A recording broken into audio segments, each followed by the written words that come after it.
Bem-vindos ao canal da Academia Gerson Doria no YouTube, pessoal. Olha com quem eu tô aqui hoje. Tá de peso esse time aqui, né, Will? Hoje, ó. Tá o Itinho. Os caras de longe aí. O Valentim que veio de longe só para me prestigiar. Com certeza. Muito contente. Esses campeonatos que tem aqui no Brasil, como tem em São Paulo, cara do céu, eu fico rezando para eles venham e vem mesmo. Ele largou tudo em São Paulo, veio até aqui me prestigiar. Muito obrigado, viu? Pela sua visita que você... Eu te considero o mais expert na Golden Era. A gente já falava de você entre a gente aqui, antes de você aparecer aqui. Antes de você saber. O cara é um especialista na Golden Era, meu Deus do céu. Eu fico esperando ele fazer os vídeos só para assistir. Então é isso aí. Cara, eu posso falar? Claro. Eu ontem estava conversando até com o Fernando.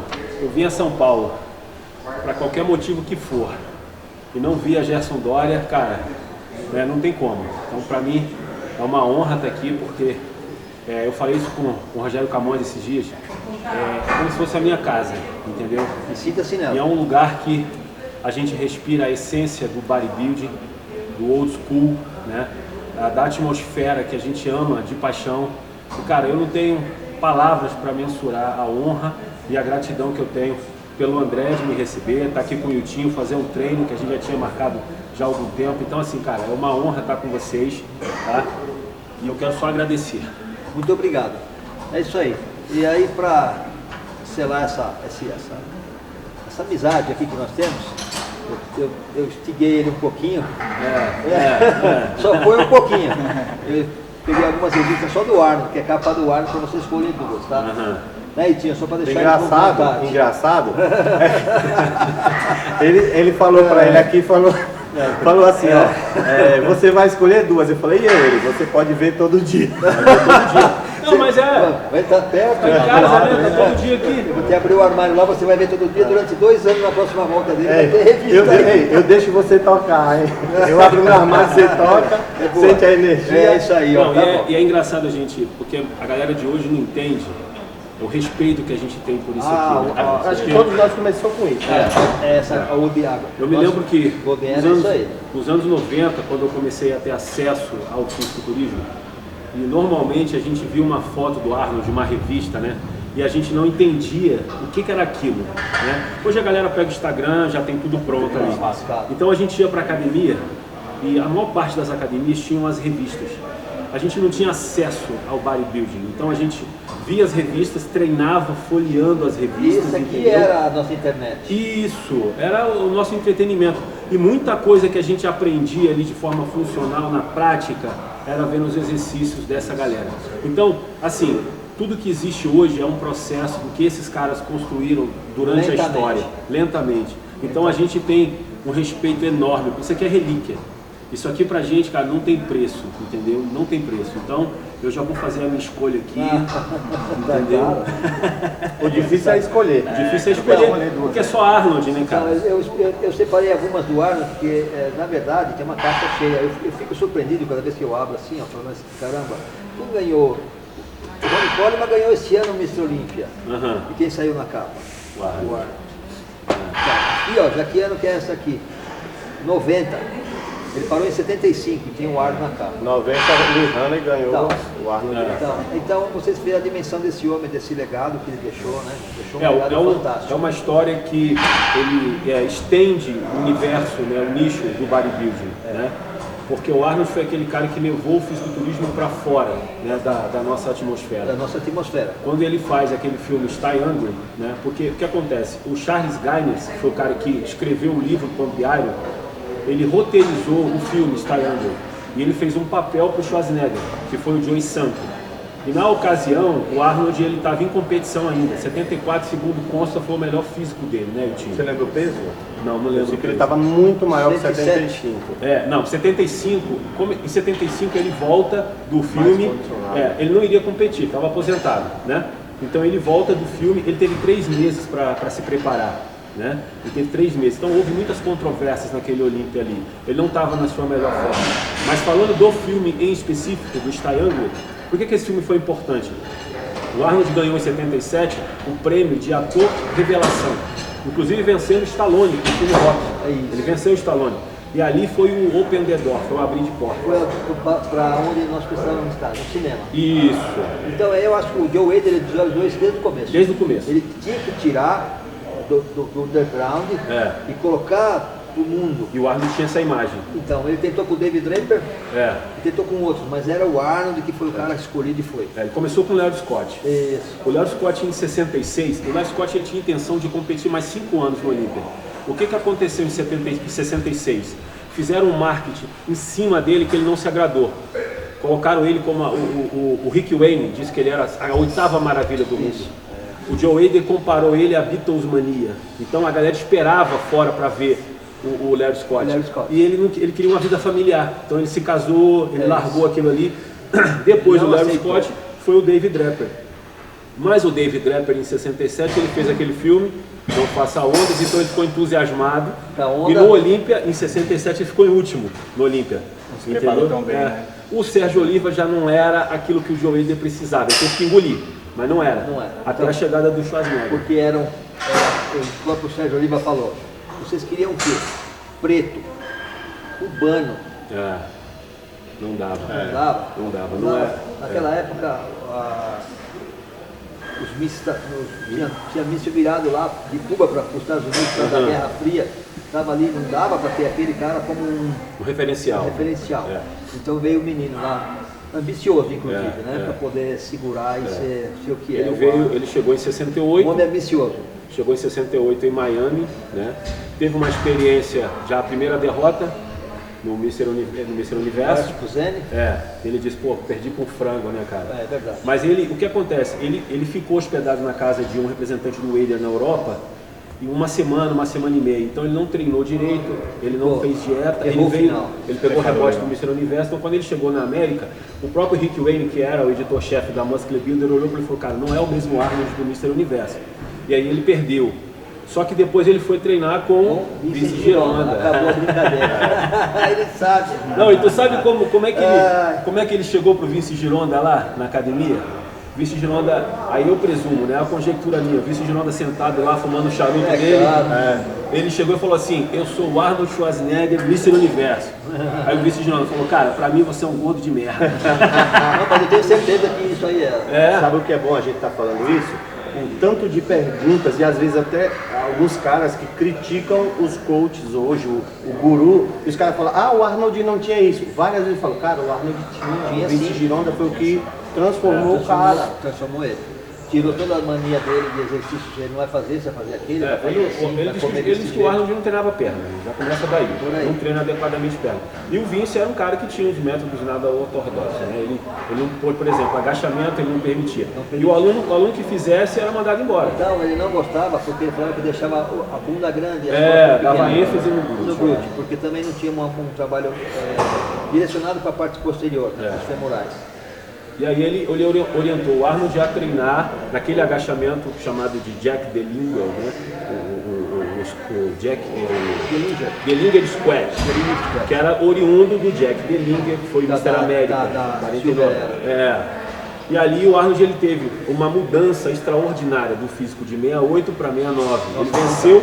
Ele venceu o Mr. Universo em 69, da NABA e da IFBB, e aí ele ficou entusiasmado, vou vencer o Oliva. Quando ele desce no backstage, ele viu o Oliva aquecendo, ele disse que foi como bater numa parede. Nunca viu. E assim, pra gente entender essa questão, naquela época, os atletas eles não se viam igual hoje. Não tem rede social para você acompanhar. Aparecia do nada. E o Oliva, cara, ele fazia, se eu não me engano, o Yutinho vai saber disso, 80 barras antes de qualquer treino. Ele treinava barra. Eu falei 10 séries de alguma coisa. Eu falei tanto nessa época, tinha muito atleta que pedia para outro ficar no vestiário escondido, olhando o cara indo tomar banho para ver o físico dele. Franco Colombo. Eu falei isso das barras do Oliva. Velácio Manjá.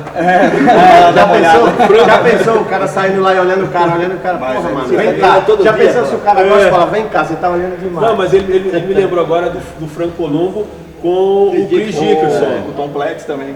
O Tom Platz também. Porque o Tom, assim, falou do Tom Platz em 81, cara, pra mim... foi o primeiro freak de verdade. E foi o primeiro cara realmente a despontar. E ele estava tão focado naquele Olímpia que ele terminou até com a namorada. Não, é. A namorada começou a treinar com outro cara na academia. E era no mesmo horário. E no mesmo horário, Ele era fora de série. Né? Eu acho muito bom estar falando com vocês aqui hoje, porque, mano, sabe o que é que eu tô sentindo? É a minha vivência, é o que eu leio. Claro. Eu já falei das barras do Oliva, já falei das barras de um outro atleta que eles falam que desenvolve muito músculo e dá largura. E hoje em dia a galera acha que não. Não, que não faz. Exato. Então você vê que essa galera que conhece um pouco mais do passado, a gente tem que passar um pouco mais desse para as pessoas conhecimento. entender que isso funcionou lá atrás. Porque ainda ontem eu fui fazer um vídeo lá na Mansão Maromba e a Japa tá em 5 dias zero carbo. Aí o cara comentou assim, em pleno século XXI, a menina fazendo zero carbo, hoje em dia não se faz mais isso. Eu quase respondi falando assim, hoje em dia não se tem mais físicos como se tinha antigamente. Não tem. Então o Sérgio Oliva tem aquela lenda, voltando lá, que fazia um calenteamento, a palavra foi usada essa, de 1h45 que abrangia todos os músculos para dar um pump. Depois que ele se sentia fervilhando mesmo, ele começava a treinar o peito. Incrível, né, cara? E assim, 60 séries. Era uma época que os caras treinavam muito. Muito. Você vê, por exemplo, o Arnold ele treinava cerca de 6 horas por dia. Entendeu? Então, às vezes os caras treinavam de manhã no Golds, né? Eles iam almoçar. O Delicatessen Zux, era um restaurante ali. Inclusive foi o local que o Arnold conheceu a Bárbara Outland, que foi namorada dele em 68. Foi nesse restaurante. Foi o restaurante também, quando ele chegou nos Estados Unidos, o Dick Taylor levou ele lá para comer. Falou que ele comeu o prato dele e o resto da galera que estava. Sobrou na mesa. Sobrou. Ele foi pegando. Então a galera treinava no Golds, ia comer, depois ia para a praia, né, tomar sol e depois voltava pro Golds. Então era uma vida totalmente dedicada aqui. Uma vida boa, mas dedicada. Mas eu me imaginei no sol lá, vou treinar um braço agora. Agora, a diferença é que, a gente estava falando do Arnold, né? O Joe Wade, ele chamava os bodybuilders dessa geração de preguiçosos caras de pau, porque os caras não tinham a mesma visão do Arnold, entendeu? De expandir o negócio. O Arnold, ele chegou na América, ele já colou com o Wader, começou a trabalhar numa loja de suplementos com o Wader, começou a viajar, foi pro Japão com o Wader, então ele colhia tudo. Ele, inclusive nessa loja, foi um dos primeiros periódicozinhos que ele criou sobre treinamento. As pessoas perguntavam para ele resolveu crescer, lembra? Ele percebeu o seguinte. Ele mesmo fez. Como ele fazia fotos pro Wader, na Muscle Builder, chegava muita correspondência para ele, perguntando. Ele falou, pô, cara, eu posso transformar nisso num negócio. E transformou. Que é o que a galera faz hoje com consultoria e tal, online. Então ele começou a fazer o material dele e vender. Você vê a visão, né? E ele ficou sócio da Europa, do Mr. Europa e do Mr. Universo por pouco tempo. Ele, na verdade, já era sócio lá. Na verdade, ele comprou direito. Junto com o Albert Buzek, ele comprou o Mr. Europa e eles realizaram em 68 dentro de um bar. Uma taverna. Porque a tradição, né, os bares, né, os eventos aconteciam lá. Então é fantástico. Ele fez isso dentro. Muito bacana. Não, você vê que ele já veio. Porque o Arnold, eu vi até um vídeo dele falando o seguinte, o avião quando ele decola, ele já sabe o destino. Então você não pode começar uma trajetória sem saber onde você quer chegar. Então o cara visionário, quando ele viu a primeira revista do Reg Park, ele queria ser modelo, com 15 anos. Aí ele entrou numa loja de antiguidades americanas e tal, tinha lá entre chapéu de cowboy, cinto e tal, ele viu uma revista do Reg Park na capa, com o filme do Hércules. Ele falou, cara, que interessante, esse cara grande e no cinema. Então ele viu duas oportunidades. Ele vai ser bodybuilder e vai ser ator. Então desde ali ele já sabia. Já queria o que ele já sabia. Então ele foi angariando todo o processo da trajetória dele dentro dessa questão. Quando ele vai para Munique, vai para a academia lá do Ralph Putziger, né? Que acolheu ele, deu essa possibilidade dele ser visto. Teve umas trairagens. Isso né? Porque quando ele vai para o Mr. Universo de 66, o Ralph Putziger meio que deu uma travada, porque não queria perder o garoto, sabia que era potencial. E como ele estava saindo muito na revista, ia perder. Ele ia perder ele. Perdeu para os Wader, perdeu para o mundo, na verdade. Eu vou te falar assim, perdeu para o mundo, porque ele foi acolhido pelo mundo, pelo cinema, e só melhorou o bodybuilding. Melhorou muito. Mas o Wader, ele tinha uma visão diferenciada. Ele fez isso com o Lou Ferrigno também. Isso. Entendeu? Era o cara, né? Eu acho que são as duas potências, Arnold e Joe. Talvez se tirasse uma dessa equação, o resultado do Porque ele tá bodybuilding não seria o tentando faz mesmo. tempo. Você lembrou bem do Ferrino, que ele tentou também com o Ferrino. Não teve esse sucesso que teve com o Arnold. Eu acho que foram mais, ele tentou com quase todos. Ele O Joey era assim, ele olhava um cara e falava, esse cara pode dar muito bom. Tá, pode tentar. Eu vou atrás desse cara. Vamos tentar. Só que é mais ou menos o que a gente vivencia hoje. Aí você vai no cara, conhece o cara e você fala, cara, a cabeça dele não vai fazer ele chegar lá. Aí o cara vai e encontra o Arnold. Com as ideias que ele tinha, as ideias do Arnold, os caras foram muito longe. Eu costumo dizer que o Sandon foi o pai, o Joe Whedon foi o pai de criação e o Arnold foi aquele filho dedicado, que deu continuidade ao legado. Então, é isso que eu venho te mostrar aqui. Eu fiquei impressionado, eu juntei várias. Muita revista com um cara só, né? Igual o Tio Patinhas, entendeu? O cara vende até hoje. Ele vende até hoje. É Midas. E o Arnold põe a mão no negócio e funciona. Porque ele qualquer produto. Teve até, te cortando um pouquinho, teve até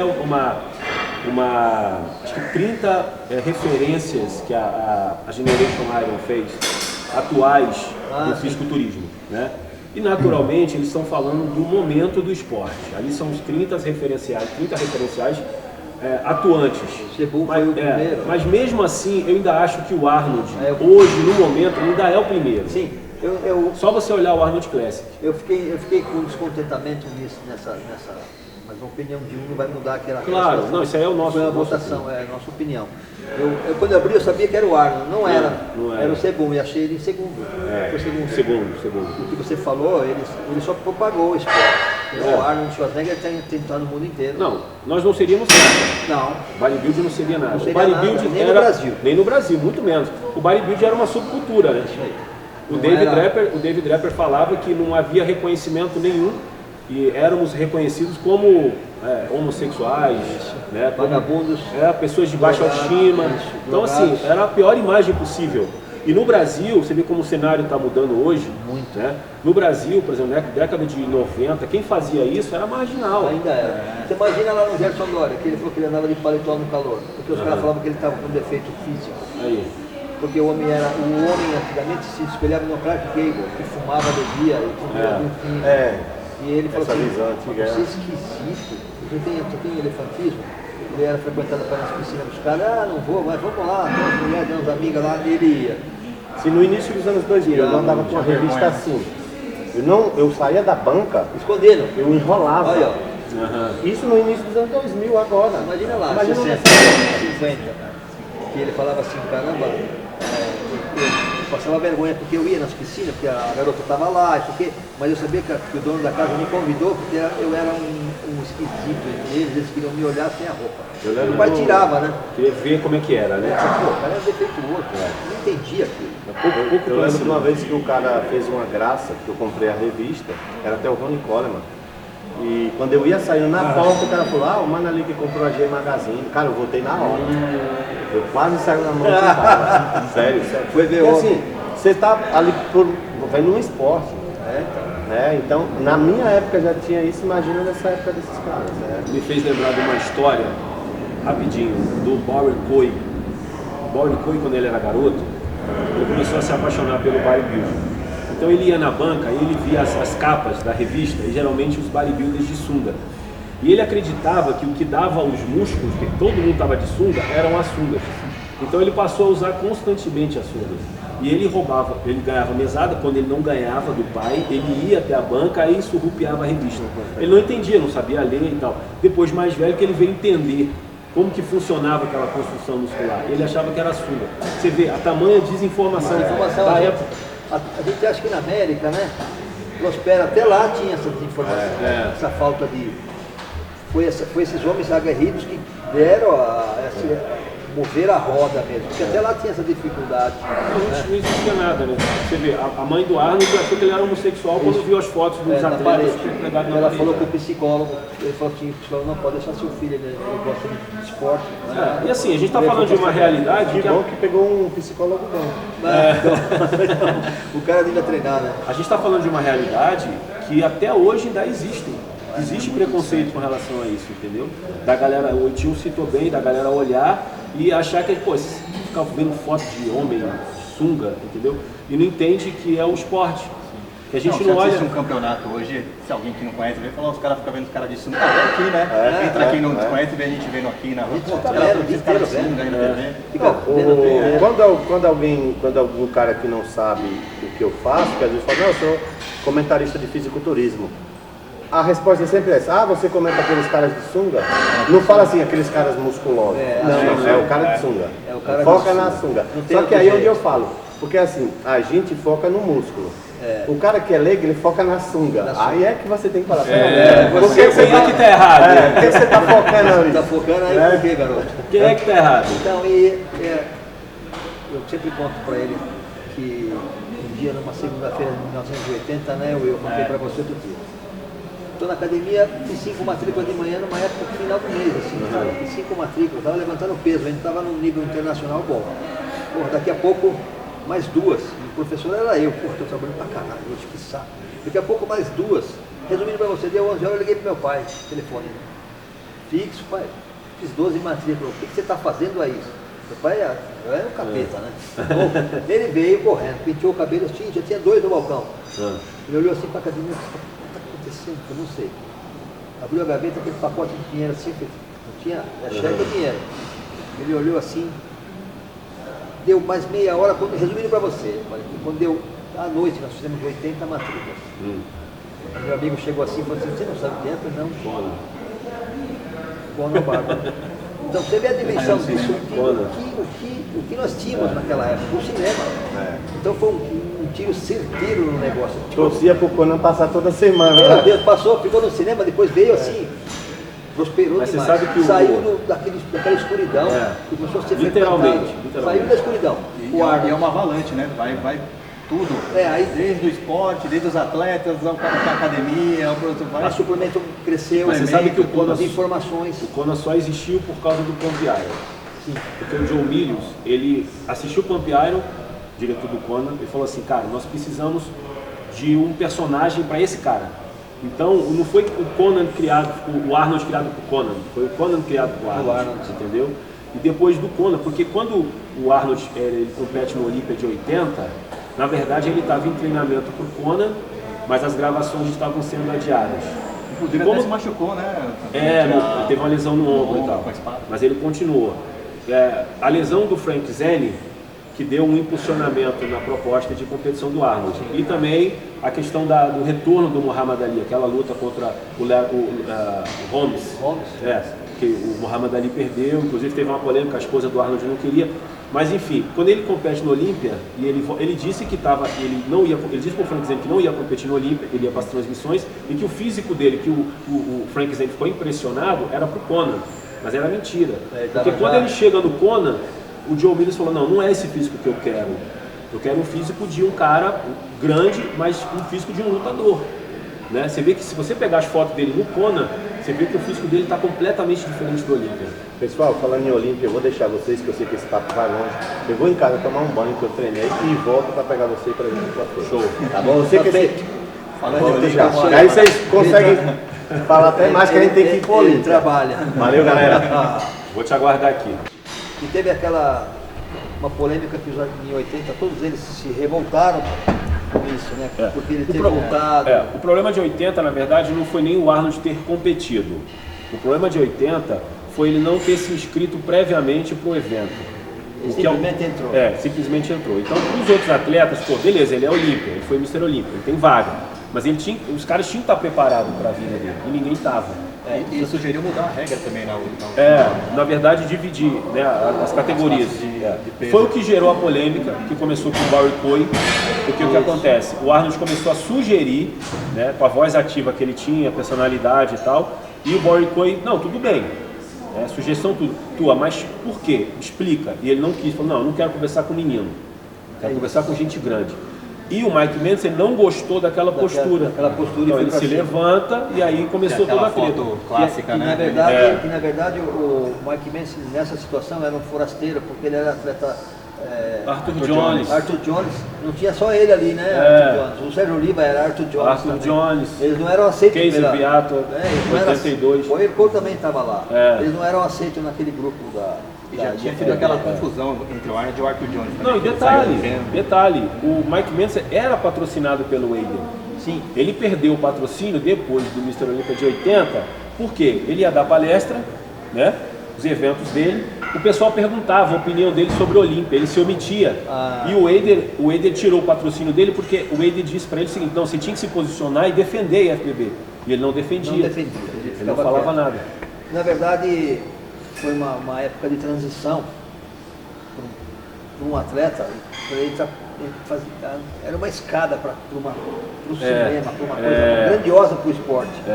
E os que estavam embaixo não estavam acreditando, né, que ele poderia. E foi importante, né? O Arnold foi competido. Foi importante demais. Depois, em 81, foi o Franco Columbo, perna lesionada, com uma ginecomastia parecendo uma menina da meretriz. Essa história eu já vi, ele conhece bem essa história, eu já vi ele falar.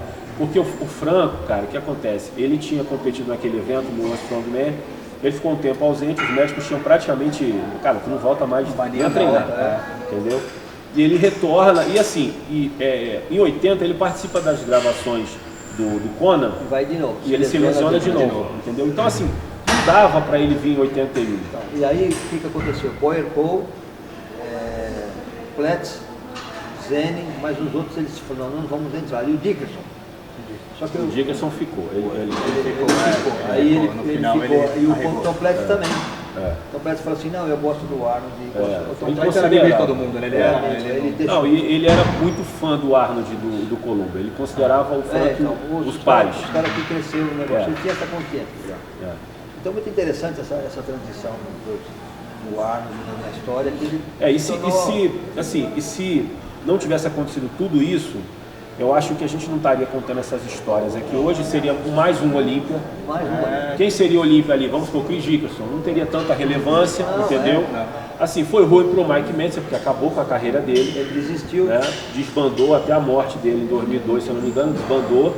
Mas tudo que a gente tem aqui hoje de história veio realmente do que o Arnold ele atraía os holofotes. Então não conseguia fazer isso. Então foi importante que a gente fala, pô, mas o que você acha? 80, o Arnold merecia. Cara, a gente tem que olhar o todo. A história que ficou em cima disso. O todo. O próprio Arnold, depois ele se arrependeu. Ele disse deveria saber. Foi um erro. Mas ele era necessário naquele momento fazer isso. E tem uma passagem muito interessante que o Arthur Jones foi receber o Arnold, porque o Lake Ellen lá estava famosíssimo. O Arthur Jones tinha o barracão dele, o quartel-general dele. Tinha os animais, aquilo aqui. E foi receber o Arnold e o Columbo no aeroporto. Queriam fazer um treino lá para ver o que estava acontecendo. Chegou lá, tinha a Oliva, já fazia 2 anos, a Oliva estava lá dentro, monstruoso, Viete, tá, todo mundo ali já. Quem ficou só foi o Columbo. O Arnold treinou, acho que uma semana, 3 treinos. Vomitou demais no último treino, porque não aguentou, foi embora à noite sem avisar ninguém. Passou um tempo. Tem uma revista mais perfeita que o Eider fala assim, que aquele treinamento ali prejudicou a carreira do meu atleta, porque ele passou mal, ele perdeu muito peso. Você lembra disso? Falei, então, vou achar aquela revista, vou guardar para ele. Nossa, como o cara usou aquilo, usou a derrota para benefício próprio para poder depreciar o trabalho do Arthur Jones. E tinha lá grandes homens lá dentro. O Eider não aceitava concorrência de espécie alguma, em nenhuma área. Em vários setores, né? Em várias décadas ele já tinha ocorrido essas coisas. Aí o Bob Hoffman, por exemplo, a história da FIBO lá. A FIBO, ele lutou contra o Bob Hoffman antes da Golden Era, na Silver Era, ele estava assiduamente com ele para essas coisas. Inclusive o Mr. Universo de 51 que ele competiu, foi porque o Bob Hoffman fez um desafio para ele. Você não é bodybuilder, você é um cara do meio, do mercado, mas você nem ama isso, você está interessado no dinheiro. E eles foram competir, vamos competir, né? Vamos definir isso aqui numa competição. Só que o Bob Hoffman não achava que o Joe Weider iria competir, tirou o galho, né? Na hora H. O Weider continuou porque, o que acontece? Ele recebia muita correspondência de alunos dele, né? Dos cursos dele, exigindo que ele competisse. Pô, você ensina, não compete. Não faz, mostra. E aí ele decidiu ir. Ele não poderia ir para o Mr. América, porque o Bob Hoffman cuidava lá. Eventos da FBB também não, porque ele era o dono, então ele teve que ir para o Mr. Universo. Né? Ficou em 5º lugar. 5º lugar. Tinha lá o Chantone, né? Não, o Chantone foi em 50, se não me engano. Mas ele tinha um físico muito... Mas quem ganhou foi o Reg Park. Ele tinha um físico muito pequeno já para aquele evento. O Reg Park em 50 ele pede pro Steve Reeves. Aí ele teve uma ideia, ele falou, cara, o Grimmick americano, Steve Reeves americano, os caras estão ganhando tudo aqui, no seu universo. Então tem que fazer o quê? Tem que ir para América. Então ele foi treinar na América, entendeu? Então ele foi fazer esse intercâmbio lá, para depois voltar. Ele volta em 51 muito forte e ganha o universo. Só que naquela época, o Reg Park ele teria ganho todos os Mr. Universo da década de 50. Só que naquela época não dava grana, os caras falaram, tem que ir para outra carreira. Aí se aposentou e foi pro cinema. Então, era mais... Ele foi pro cinema também. O Reg Park, né? Aí ele volta em 58, para ganhar de novo. Inclusive ele volta assim, em cima do laço. Uma semana antes ele falou, vou competir. E ganhou em 58. Competiu com o Bill Pearl em 61. 71. 71, olha, 71. Nós vamos falar para da Silver Era, que voltou em 71. Ele, Oliva E o Bill Pearl. O Bill Pearl não ia competir. Certo. O que acontece? Os leitores da Muscle Builder estavam mandando cartas dizendo que o Bill Pearl era o maior bodybuilder de todos os tempos. O Joe Adrian se coçou e falou, não, o maior é o Arnold. Vamos fazer uma campanha para o Bill Pearl voltar e competir com o Arnold, entendeu? Só que eles foram fazer um guest pose na Califórnia, no evento do Joe Adrian, o Bill Pearl estava pronto, saiu da aposentadoria, pronto. Quando o Joe Adrian viu o Bill Pearl, falou, cara, melhor não, né? Estava preparado. Tirou o Arnold. Treinou sempre. Porque imagina se o Bill Pearl ganha do Arnold. Acabou o Mr. Olympia. É isso aí. Entendeu? Tirou o Arnold. Tirou o Arnold. O Bill Pearl competiu contra o Reg Park e o Sérgio Oliva. Então você vê, o Bill Pearl ele venceu um cara que foi 3 vezes Mr. Universo, o Reg Park, e um cara que foi 3 vezes Mr. Olympia. E ele poderia ter sido Mr. Olympia naquele ano e não quis saber. Então ele subiu no palco, então aquela frase que a gente leu aqui, que ele falou assim, quando ele subiu no palco, ele se sentiu um menino perdido da mão da mãe. E na verdade ele foi lá e cumpriu um propósito, ele não se sentiu-se bem. Ele preferiu estar como embaixador ou como um juiz, nunca mais num palco. Aí teve uma história muito interessante nos bastidores, que teve um garoto belga que pediu para tirar uma foto com o Oliva, e o Oliva não quis. O Oliva estava estressado porque o Arthur Jones ofereceu $5 mil para ele vencer o Bill Pearl. Tem que vencer. E ele estava muito nervoso. Então o garoto foi pedir uma foto, ele não tirou a foto com o garoto. E o Bill Pearl viu aquilo, chamou o garoto e tirou uma foto com o garoto. Olha só que coincidência. Um dos árbitros do evento era pai do garoto. Pronto. Estava formado aí já. Olha aí. Estava formado. O resto vocês já sabem. Então, essas coisas aconteciam muito, não é? A gente poderia ficar aqui, na verdade, dia inteiro. O dia inteiro, porque é uma conversa muito agradável e o assunto vai surgindo. Mas eu sei também que o Alessandro tem as obrigações dele e eu vou ficar, a gente vai se despedindo. Mas na verdade é a segunda vez, dessa vez demorou mais. Na verdade a gente vai se organizar para ficar aqui mais tempo. O dia inteiro. Para ficar o dia inteiro. Aí eu vou sacar Fazer uma vigília. vou pegar as Golden Era, as Bronze Era, para chegar até a Golden Era. As revistas. Então, escolhe 2 revistas. Tá, vamos lá. Pronto. Eu vi uma capa aqui. Pode ver qual que você Essa quiser. aqui. Pronto. Essa aqui é lendária. Olha lá, ó. Essa foto aí do Arnold. Uma Muscle Mag. Uma Muscle Mag. Tá, pronto. Olha lá. Essa aqui. Olha lá. Essa aqui você sabe onde é que é, né? Aqui atrás. Muscle Beach. O Camões estava lá esses O Camões dias. estava lá, cara, aqui. Olha, falar nisso, eu posso dar um adendo aí, Camões? Cara, eu te invejo, meu. Só você? Porra, meu, você é do melhor lugar Só do mundo. você, cara. Nossa, Assim, que coisa, cara. eu respeito tanto, falar um pouquinho do Camões, eu respeito tanto porque muita gente do nosso cenário não entende a importância que o Rogério Camões tem para o fisiculturismo, para o bodybuilding, entendeu? É um cara que está lá fora, ele está respirando, mas ele está fazendo o material dele, mostrando para a galera o lifestyle, o que é o fisiculturismo, para a galera daqui conhecer de um berço, de onde nasceu. Porque hoje em dia a galera foca muito no momento. Mas a gente tem que entender, ter uma história, né?